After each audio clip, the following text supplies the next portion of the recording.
Bismillahirrahmanirrahim. Assalamualaikum warahmatullahi wabarakatuh.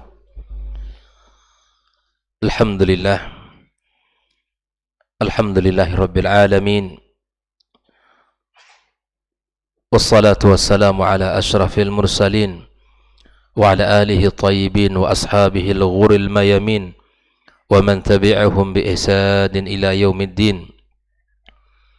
Ashhadu an la ilaha illallah wahdahu la syarika lah ولي الصالحين وخالق الخلق أجمعين وأشهد أن محمدا عبده ورسوله المبعوث رحمة للعالمين.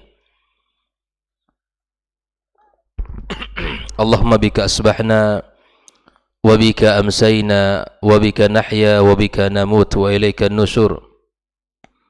أصبحنا على فطرة الإسلام وعلى كلمة الإخلاص وعلى دين نبينا محمد صلى الله عليه وسلم وعلى ملة أبينا إبراهيم حنيفا مسلما وما كان من المشركين. أما بعد، إخواني وأخواتي في الدين, kaum muslimin dan muslimat, jamaah salat subuh Masjid At-Taqwa Indo As-Sakinah Pekanbaru rahimakumullah, dan seluruh pendengar dimanapun berada. Semoga Allah Subhanahu wa taala senantiasa merahmati kita. Alhamdulillah, pagi yang penuh berkah ini kembali kita diberikan Allah Subhanahu wa taala kemudahan untuk bisa mengawali aktivitas kita, hari kita dengan ibadah, sesuatu yang sangat mulia di sisi Allah Subhanahu wa taala. Di saat seseorang mampu menundukkan dirinya, taat atas perintah-perintahnya, serta meninggalkan larangan-larangannya, itulah kemudian menjadi sebuah kemuliaan bagi seseorang yang akan tertanam pada dirinya keimanan, ketakwaan, mendekatkan diri kepada Allah Tabaraka wa Ta'ala. Dan ketika kita mencoba untuk mendekatkan diri kita kepadanya, maka Allah akan lebih dekat kepada kita. Kalau kita dekat kepadanya sahasta, Allah akan dekat kepada kita sedepa. Dan begitu seterusnya. Di saat seseorang mendekatkan dirinya kepada Allah, Allah lebih dekat. Allah lebih cepat untuk menerima kebaikan-kebaikan kita. Kemudian Allah mengembangkan kebaikan itu di sisinya. Mudah-mudahan ibadah yang kita lakukan ini serta ilmu yang kita pelajari menjadi kebaikan-kebaikan di sisinya. Kemudian kita ucapkan pula salat dan salam untuk Nabi kita sallallahu alaihi wasallam. Mudah-mudahan kita mendapatkan syafaatnya pada hari kiamat kelak.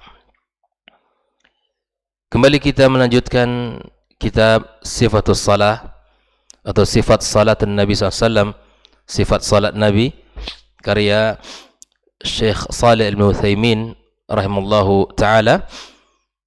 Pada pagi ini kita akan melanjutkan pembahasan setelah membaca surat Al-Fatihah.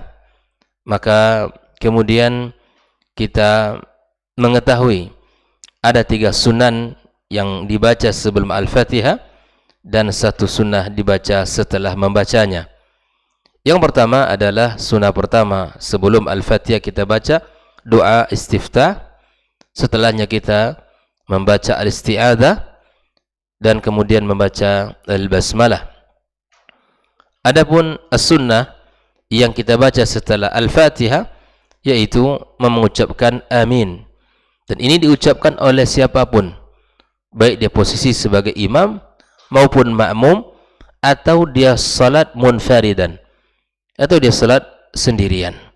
Nah, inilah yang sudah kita sampaikan pada pertemuan sebelumnya. Kemudian qala al-musannifu rahimahullah, thumma yaqra' ba'da dhalika suratan fayanbaghi an takun fil maghrib ghaliban biqisaril mufassal wa fil fajr bitiwalil mufassal wa fil baqi bi awsatihi. Wal mufassal awwaluhu qaf wa akhiruhu qul a'udzu birabbin nas wa summiya mufassalan likathrati fawasilihi. Dijelaskan di sini bahwa setelah dia membaca surat Al-Fatihah, membaca surat setelahnya. Maka di dalam salat ada beberapa panduan dari Nabi kita sallallahu alaihi wasallam di dalam membaca surat-surat setelah surat Al-Fatihah. Membaca surat-surat ya setelah kita membaca Al-Fatihah. Di dalam salat maghrib pada umumnya Nabi sallallahu alaihi wasallam membaca biqisaril mufassal, ya, surat-surat yang pendek yang disebut dengan al-mufassal, biqisaril mufassal. Dari mana mulainya? Dari surat Qaf, ya, sampai An-Nas. Disebut mufassal karena banyak fawasilnya. Surat-surat itu banyak membatasnya, suratnya pendek-pendek. Ya. Kemudian wa fi al-fajr, pada salat subuh, ya, pada umumnya Nabi SAW membaca at-tiwal bitiwalil mufassal. Dari mana saja? Tiwalil mufassal dari Qaf sampai amma yatasaalun, awal juz 30. Wa awsatuhu, yang tengahnya dari amma sampai surat ad-duha, dan paling pendeknya dari ad-duha sampai An-Nas. Nah, inilah ayat-ayat yang dibaca atau bentuk-bentuk surat yang dibaca oleh Nabi sallallahu alaihi wasallam.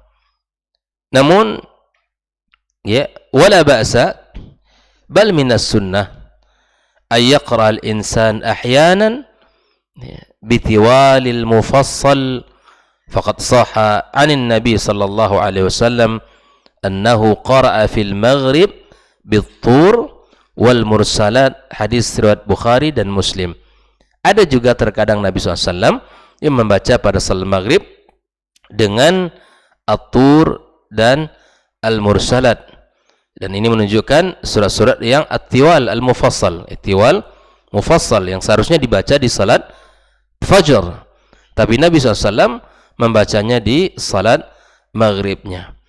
Maka kemudian perkataan Syekh Shalih Al-Utsaimin ini dijelaskan oleh Syekh Shalih Al-Utsaimin wafaqallahu ta'ala, faqala ba'da an dzakara al-musannifu rahimahullahu ta'ala qira'at al-Fatihati dzakara anna mimma yusadnu ba'daha ay yaqra al-insanu suratan. Syekh Shalih Al-Utsaimin mengatakan setelah pengarang kitab ini menyebutkan membaca surat Al-Fatihah, maka dia menjelaskan sesuatu yang disunahkan setelahnya, di mana seseorang membaca surat di dalam salatnya. Wal ma'thuru 'anil Nabi SAW, ya, yang warid dari Nabi, yang sampai dari riwayatnya dari Nabi SAW adalah dia membaca pada umumnya biqisaril mufassal fil maghrib wa bitiwalihi fil fajr wa bi awsatihi fi baqis salawat. Itu yang bisa, artinya yang sampai kepada kita riwayat-riwayat dari Nabi sallallahu alaihi wasallam, dan dinukilkan oleh para ulama ya di dalam kitab-kitab mereka, wabil khusus mereka yang fokus di dalam pembahasan ya ulumul Quran. Wa summiya al-mufassal mufassalan li kasrati fawasilih. Di sini dijelaskan yakni mawadi al-fasl bainal ayat. Kan kalau kita lihat di juz-juz yang disebutkan dari Qaf sampai terakhir itu kan kita lihat pembatasnya sangat banyak antara ayat dengan ayat. Maka ahlul ilmi di dalam menjelaskan al-mufassal beberapa pendapat, yang paling kuat adalah ma dzakara al-musannifu rahimahullahu taala tab'an li ghairi min anna al-mufassal yabda'u min surati Qaf. Inilah yang paling rajih, yang dirajihkan oleh para ulama, walaupun di sana terjadi ya perbedaan di dalam menentukan suratnya. Maka Syekh Shalih Al-Utsaimin menjelaskan, "Tsumma hadzal mufassal yanqasim ila thalathati aqsam." Yang mufassal itu dibagi kepada 3 bagian. Tiwal al-mufassal yang panjangnya dari Qaf sampai amma yatasaalun. Kemudian bagian yang kedua yang tengahnya dari surat Amma sampai Ad-Duha. Ya, kemudian yang paling pendeknya dari Ad-Duha sampai surat An-Nas. Inilah pilihan-pilihan untuk dibaca pada salat maghrib atau pada salat subuh. Seperti yang disebutkan oleh Syekh Shalih Al-Utsaimin, salat 3 ada 2 bait ya. Qala wa qad ashartu ila hadhihi al-aqsam ats-thalathati biqawli mufassalul Qur'ani fabda annahu min qafin ila an-naba fa awwalun nuzukin wa awsatun ila ad-duha intihauhu thumma al-qisaru ba'daha khitamuhu. Inilah yang disebutkan di dalam penguat pembagian tentang surat-surat al-mufassal yang dijelaskan oleh para ulama.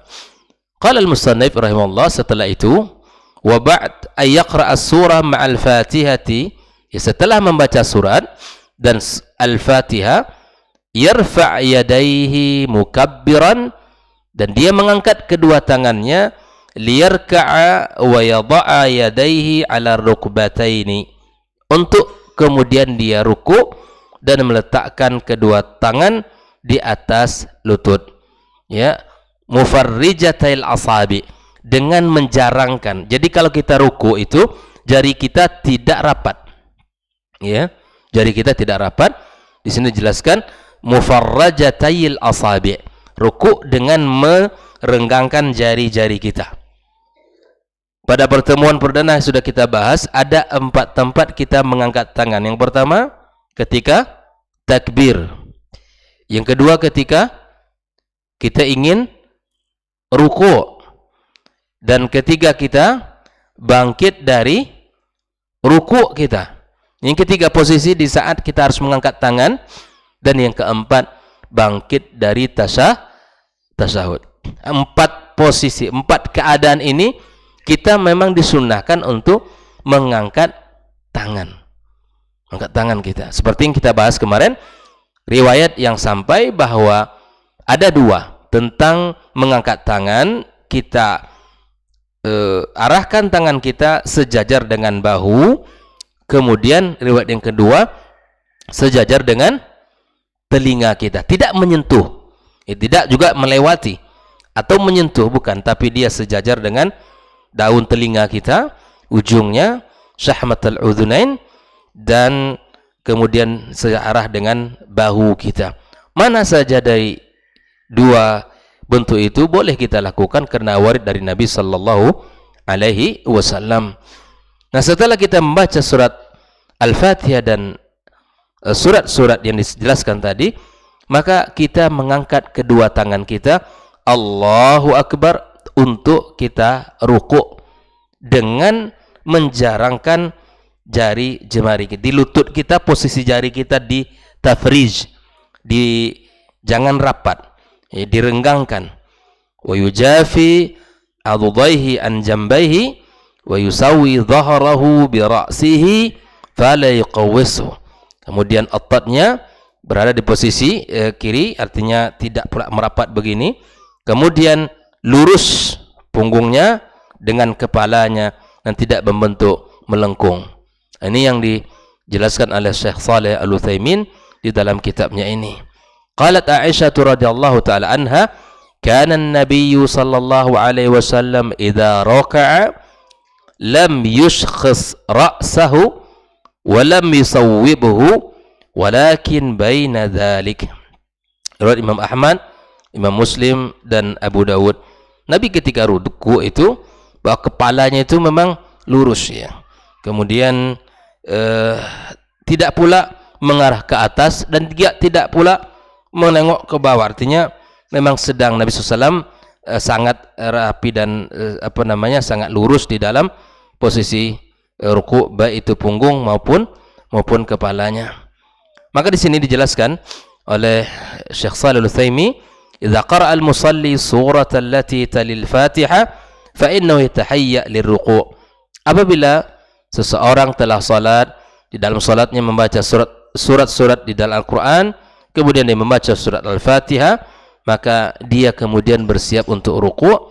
Wa yakunu dzalika bi ay yarfa'a yadayhi ila al-mawdi'ain alladhaini sabaqa dzikruhuma, mengangkat kedua tangan kepada di posisi kedua yang sudah kita bahas pada sebelumnya, kata Syekh Shalih Utsaimin, itu bahu ataupun telinga. Farifa' yadayhi hadwa mankibaihi, angkat kedua tangan sejar dengan bahu, au ila furu'i udhunaihi, atau kepada ujung telinganya.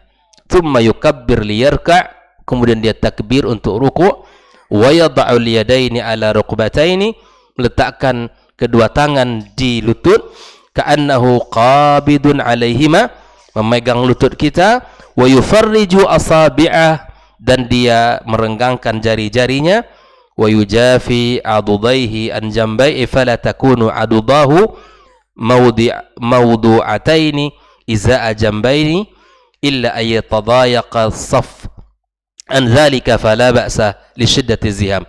Jikalau dalam posisi normal gitu ya, boleh kita agak merapatkan.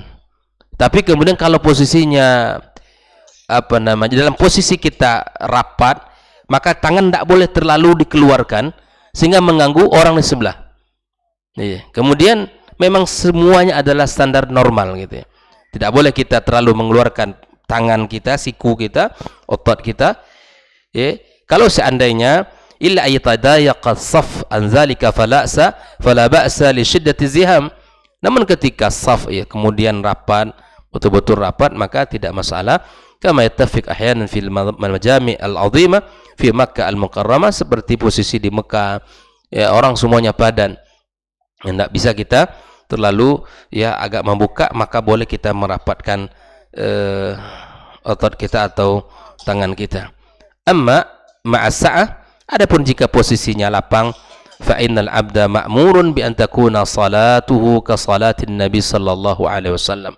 Adapun ketika salat posisinya nyaman, lapang, maka kita berusaha untuk mencontoh salatnya Rasulullah sallallahu alaihi wasallam. Wa qad kana an-nabiy sallallahu alaihi wasallam idza raka'a wada'a yadayhi ala rukbatayhi qabidan ala rukbataini, memegang lututnya, mufarrijan asabi'ahu alaihima, jari jemarinya direnggangkan, mujafiyan adudaihi an jambai, kemudian siku ataupun otot di tangannya juga berada di posisi yang baik.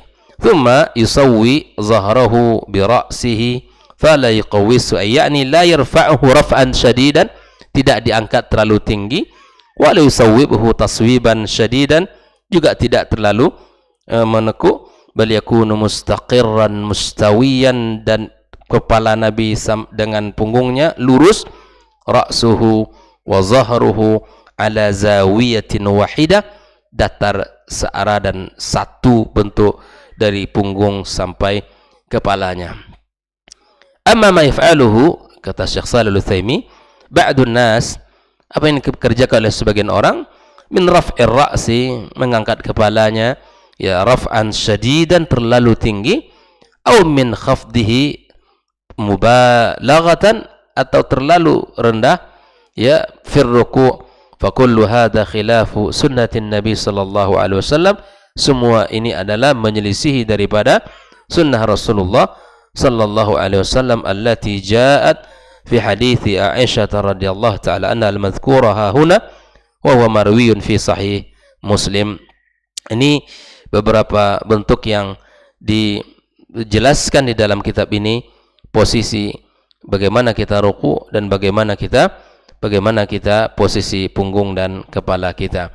Wa yaqul, wa qala al-musannif rahimahullah, wa yaqul subhana rabbiyal azim, di doa atau zikir yang kita baca di saat kita ruku adalah hadis riwayat Imam Ahmad, Abu Dawud, subhana rabbiyal azim, itu zikir yang kita baca. Wa hadza yukarriruha thalatha marrat, diulang sebanyak 3 kali. Subhana rabbiyal azim dibaca sebanyak 3 kali. Qala asy-syarih wafaqahullah, idza raqa'a al-musalli fa inna mimma uthira 'an Nabi sallallahu alaihi wasallam ay yaqula fi hadzal mahal subhana rabbiyal azim. Nah, wa lam yasihha 'an Nabi sallallahu alaihi wasallam fi hadzal mahal syai'an ithnani yadhkuruhuma katsirun minal fuqaha. Nah, di sini disebutkan ada beberapa tambahan dari bentuk zikir ini, subhana rabbiyal azim. Kata beliau, dijelaskan ada dua bentuk yang dijelaskan. Yang ini dijelaskan oleh sebagian fuqaha atau kebanyakan pada fuqaha. Yang pertama tambahan wa bihamdi. Ini mungkin yang sering kita dengar juga, bahkan kita dulu belajar ya, membaca dengan subhana rabbiyal azim wa bihamdi. Ini catatan Syekh Shalih Al-Utsaimin, falam yathbut 'anin Nabi sallallahu alaihi wasallam annahu zada wa bihamdi. Tidak ada tambahan wa bihamdi, bal ahaditsul lati fiha ziyada alhamd dha'ifatun la tathbut. Ini. Yang kedua, at-takrir 3 marat, falam yathbut 'anin Nabi sallallahu alaihi wasallam takyidu qawliha bi 3 marat. Walidzalika ankara sihhatahu Abu Abdullah Ibnu Al-Qayyim rahimallahu taala. Ini catatan yang disampaikan oleh Syekh Shalih Al-Utsaimin. Falil musalli, kata beliau, ayatiya bima syaa minha ma dama raki'an. Yang rajih, kata beliau, adalah membaca berapa dia ingin membaca selama dia rukuk. Falaka an taquluha marrah, dibolehkan sekali. Walaka an taqulaha marratain, dibolehkan 2 kali. Walaka an taqulaha thalathan, boleh 3 kali. Walaka an taqulaha akthar min dzalika ma dumta raki'an. Selama engkau rukuk, maka disunahkan untuk membaca subhana rabbiyal azim. Ini yang dibaca ketika kita dalam posisi rukuk dan warid dari Nabi sallallahu alaihi wasallam. Kemudian dijelaskan oleh al-musannif, wa yaqulu aidan subhanakallahumma rabbana wa bihamdika Allahumma ighfirli, rawahul Bukhari. Ini doa yang kita baca ya, seperti yang dijelaskan oleh Syekh Shalih Al-Utsaimin, rawahul Bukhari wa Muslim, haditsun muttafaqun alaih, hadis yang diriwayatkan Bukhari dan Muslim. Fa yanbaghi ay yu'za ila al-kitabaini ma'an. Ini seperti yang harus kita kembali kepada 2 kitab tersebut. Dan juga warid ya, subhanakallahumma rabbana wa bihamdik Allahumma ighfirli. Ini juga bisa kita baca. Doa subhana rabbiyal azim, kemudian subhanakallahumma rabbana wa bihamdika Allahumma ighfirli. Kemudian qala al-musannif rahimallah, wa yaqulu aidan subuhun quddus rabbul malaikati war ruh. Nah, ini wa hadha dzikir, kata Syekh Shalih Al-Utsaimin, min al-azkar ats-tsabitati an Nabi sallallahu alaihi wasallam fi ruku'. Nah, ketika kita mendapatkan variasi doa zikir yang dibaca Nabi di dalam salat, maka yang paling afdal kita membaca semuanya. Dalam artian ya, kita pakai seluruhnya. Dalam salat ini kita pakai doa ini, salat berikutnya kita pakai ketika ruku' doa yang lain. Beginilah sehingga kita mendapatkan hatta nusiba ya as-sunnah, sampai kita ya bisa mempraktikkan sunnah Nabi sallallahu alaihi wasallam. Maka di sini ada dhabit yang 2 rumus yang disampaikan oleh Syekh Shalih Al-Utsaimin. Al-awwal fathas sin ay sabbuhun quddus, dengan bidhammis sin wal qaf, subuhun quddus ya, subuhun quddus. Yang pertama tadi dengan fathah sin dan qaf, sabbuhun qaddus rabbul malaikati war ruh. Fa idza raqa al insanu sagha lahu ay yaqul sabbuhun qaddusun bi fathis sin wal qaf, aw yaqul subuhun quddus bi dhammis sin wal qaf, kilahuma. Ya, artinya boleh bagi kita untuk membaca ya daripada 2 riwayat tersebut. Wa yukthir min ta'zimillahi subhanahu wa ta'ala fi halir ruku', maka hendaklah dia memperbanyak mentakzimkan Allah, mengagungkan Allah ketika dia ruku'. Di ruku' itu yang warid dari Nabi itu mentakzim Allah ya, memuliakan, mengagungkan Allah tabaraka wa ta'ala dengan zikir-zikir yang diajarkan tadi. Karena warid dari Nabi SAW, lima thabata fi sahih Muslim anna Nabi sallallahu alaihi wasallam amma ruku' fa'azzimu fihi rabb.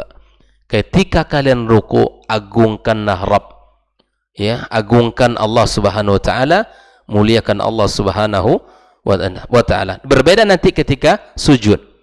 Ketika ruku kita mengagungkan Allah, ketika kita sujud kita memperbanyak doa kepada Allah Subhanahu wa ta'ala.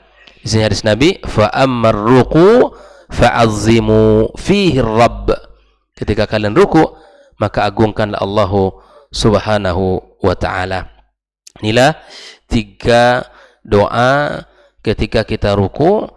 Mana saja yang kita pakai dari zikir-zikir dan doa ini maka boleh kita gunakan di dalam saat atau di saat kita ruku di dalam salat kita.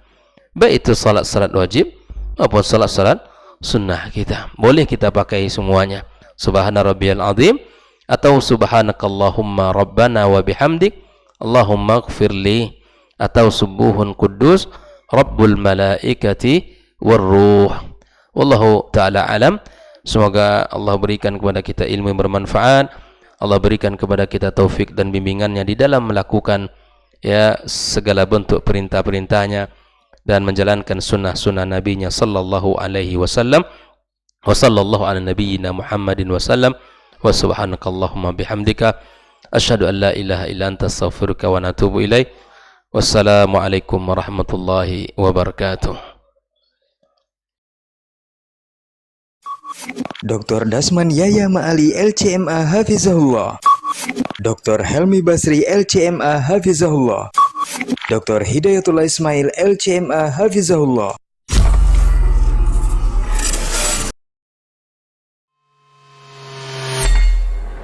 Di para sahabat itu kaum muslimin, yang terbayang bagi mereka itu adalah infak, yang terbayang bagi mereka adalah sebuah kebahagiaan, keselamatan di akhirat yang kekal dan abadi di sisi Allah tabaraka wa taala. Semua kita boleh klaim sekarang, kamu cinta Nabi, cinta Ustaz, cinta Nabi, cinta Ustaz, termasuk saya, cinta Nabi, cinta. Dapat tahunya besok di akhirat. Maka apa kata Nabi sallallahu alaihi wasallam? Amalur rajuli biyadihi. Penghasilan yang terbaik adalah pekerjaan yang dilakukan oleh seseorang dengan tangannya sendiri. Wa kullu bai'in mabrur, dan setiap jual beli yang mabrur.